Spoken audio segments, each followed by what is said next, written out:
हाँ, समय यात्रा वास्तव में एक वास्तविक चीज है, लेकिन यह बिल्कुल वैसा नहीं है जैसा आपने शायद फिल्मों में देखा है। कुछ शर्तों के तहत 1 सेकंड प्रति सेकंड से भिन्न दर से समय बीतने का अनुभव करना संभव है। जब हम दूरबीन से आकाश में देखते हैं तो हम देख सकते हैं कि वे तारे और आकाशगंगाएं बहुत समय पहले कैसी दिखती थीं। हालांकि जब हम समय यात्रा वाक्यांश के बारे में सोचते हैं तो हम आमतौर पर 1 सेकंड प्रति सेकंड से अधिक तेज यात्रा करने के बारे में सोच रहे होते हैं। उस तरह की समय यात्रा कुछ ऐसी लगती है जैसे आप केवल फिल्मों या विज्ञान कथा पुस्तकों में देखते हैं। क्या यह वास्तविक हो सकता है?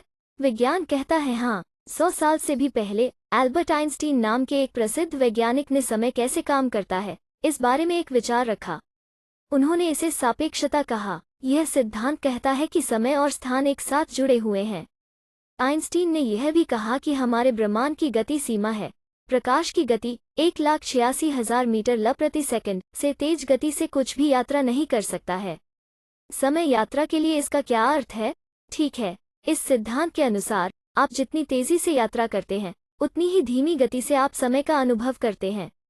वैज्ञानिकों ने यह साबित करने के लिए कुछ प्रयोग किए हैं कि यह सच है। उदाहरण के लिए एक प्रयोग था जिसमें 2 घड़ियों को एक ही समय पर सेट किया गया था। एक घड़ी पृथ्वी पर रुकी जबकि दूसरी हवाई जहाज में उड़ी उसी दिशा में जाकर पृथ्वी घूमती है। दुनिया भर में हवाई जहाज के उड़ने के बाद वैज्ञानिकों ने दोनों घड़ियों की तुलना की। तेज गति से चलने वाले हवाई जहाज की घड़ी जमीन पर लगी घड़ी से थोड़ी पीछे थी। इसलिए हवाई जहाज की घड़ी 1 सेकंड प्रति सेकंड की तुलना में समय में थोड़ी धीमी गति से यात्रा कर रही थी। हम अतीत या भविष्य में सैकड़ों वर्षों की यात्रा करने के लिए टाइम मशीन का उपयोग नहीं कर सकते। उस तरह का टाइम ट्रैवल सिर्फ किताबों और फिल्मों में होता है। लेकिन समय यात्रा का गणित हमारे द्वारा प्रतिदिन उपयोग की जाने वाली चीज़ों को प्रभावित करता है। उदाहरण के लिए हम जीपीएस उपग्रहों का उपयोग यह पता लगाने में सहायता के लिए करते हैं कि नए स्थानों पर कैसे पहुंचा जाए। लेकिन क्या आप जानते हैं कि जीपीएस समय यात्रा गणनाओं पर निर्भर करता है ताकि आपको शहर के चारों ओर घूमने में मदद मिल सके? जीपीएस उपग्रह लगभग 8,700 मील की दूरी पर बहुत तेजी से पृथ्वी के चारों ओर परिक्रमा करते हैं।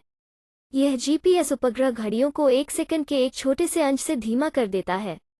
यह वास्तव में जीपीएस उपग्रह घड़ियों को 1 सेकंड के थोड़े बड़े अंश से गति देता है।